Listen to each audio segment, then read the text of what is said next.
Herkese yeniden merhaba, mutfağıma hoş geldiniz. Bugün sizlere çok lezzetli bir tarifim var. Videomun sonuna kadar izleyip sizler de birebir uygulamayı lütfen unutmayın. İyi seyirler diliyorum.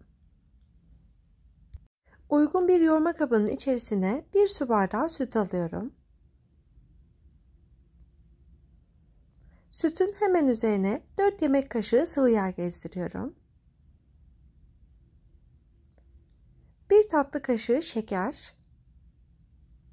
1 yemek kaşığı instant kuru maya ekliyorum. Tam ölçüdür. Gönül rahatlığıyla uygulayabilirsiniz. Şöyle spatulam yardımıyla hemen bir karıştıracağım.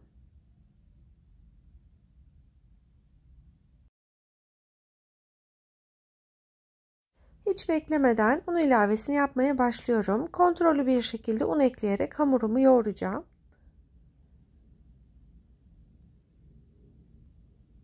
Kullandığım tüm malzeme listesini ayrıntılarıyla birlikte videomun altında açıklamalar kısmında da yazacağım.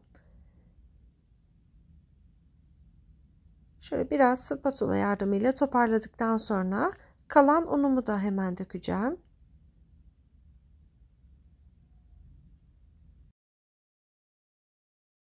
Hemen unutmadan tuz ilavesini de yapıyorum. 1 tatlı kaşığı da tuz ekledim. Tuzu mutlaka bu aşamada ekleyelim. Mayayı koyduğumuz aşamada eklersek mayamızın aktifleşmesini engelleyebiliyor tuz.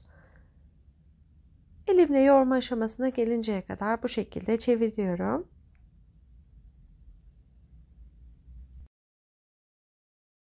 Şimdi şöyle spatulayı çıkarıyorum. Elimle yoğurup kıvamını ayarlayacağım.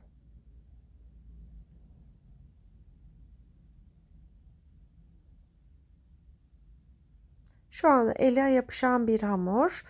Yarım su bardağı daha un ilavesini yapacağım. Toplamda 2,5 su bardağı un kullanmış oldum.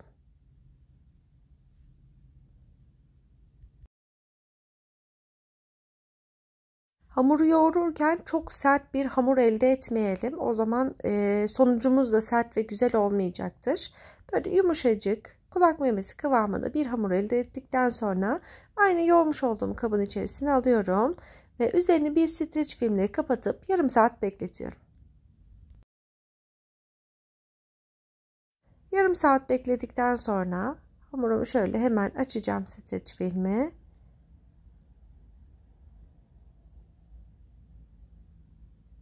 Güzel bir şekilde mayalanmış tezgahımın üzerine alıyorum.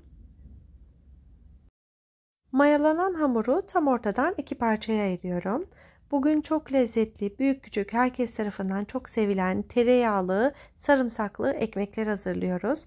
Yapımı da oldukça kolay. 2,5 su bardağı unla hamurumuzu mayalandırdıktan sonra oklava kullanmadan, herhangi bir aparat kullanmadan elimizle bu şekilde açarak hamuru genişletiyoruz. Hemen yağlı kağıt sermiş olduğum fırın tepsimin üzerine hamurlarımı aldım.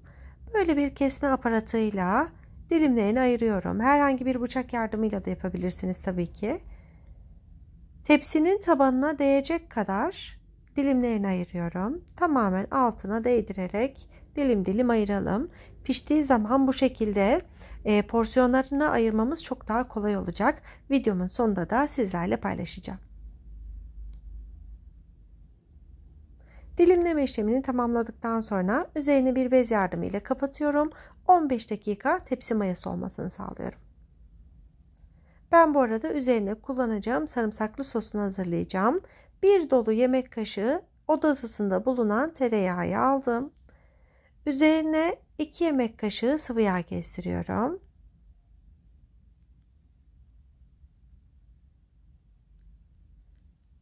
Üç diş ezmiş olduğum sarımsak ilavesini yaptım. Damak tadınıza göre sarımsağı arttırıp azaltabilirsiniz. 1 tatlı kaşığı kekik. Küçük bir demet doğramış olduğum maydanoz ilavesini de yapıyorum.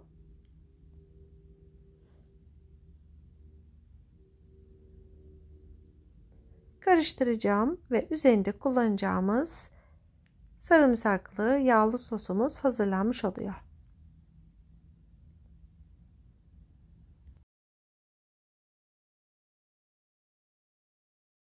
Hamurum tepsi mayası oldu. Bu aşama çok önemli. Mutlaka tepsi mayasında yapmayı atlamayalım.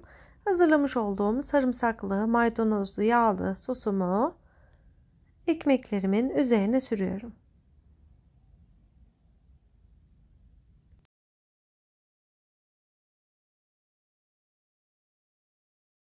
Videomu bu aşamaya kadar izlediyseniz yorum kısmına herhangi bir emoji, soru, görüş ve önerilerinizi bırakır mısınız? Ben de sizlerin varlığından haberdar olmuş olurum.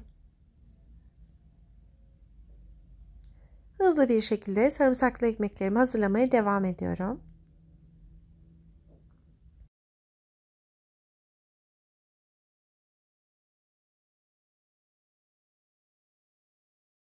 Sarımsaklı sosunu sürmeyi tamamladıktan sonra üzerine rendelemiş olduğum kaşar peynirini serpiştiriyorum.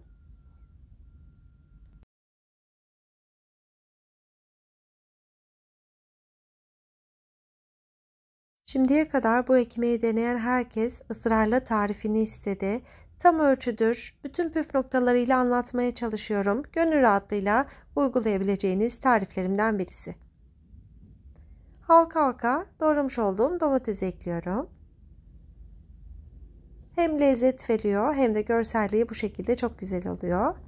Hızlı bir şekilde domates halkalarını yerleştiriyorum.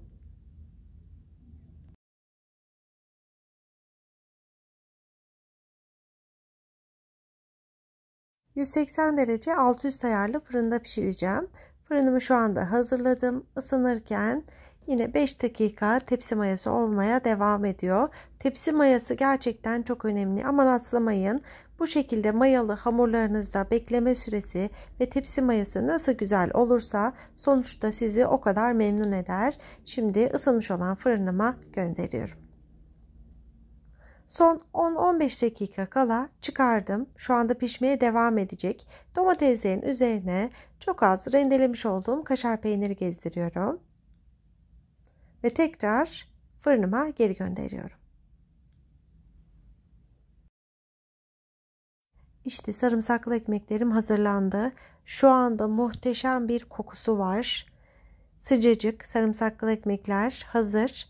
Hemen göstermek istiyorum ama acayip sıcak. Dilim dilim şöyle çıkaracağım.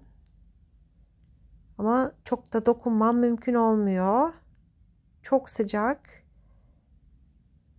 Şöyle göstermek istiyorum. Soğuduktan sonra iç dokusunu sizlerle daha güzel paylaşacağım. 5 dakika soğumasını bekledikten sonra şöyle iç dokusunu sizlerle paylaşmak istiyorum. Altı üstü çok ama çok güzel pişti. Mutlaka deneyin. Eğer denerseniz olumlu olumsuz görüşlerinizi de bırakmayı unutmayın ki deneyecek olan arkadaşlarıma da fikir vermiş olursunuz. Yeni tariflerde görüşmek üzere. Allah'a emanet olun. Afiyet olsun.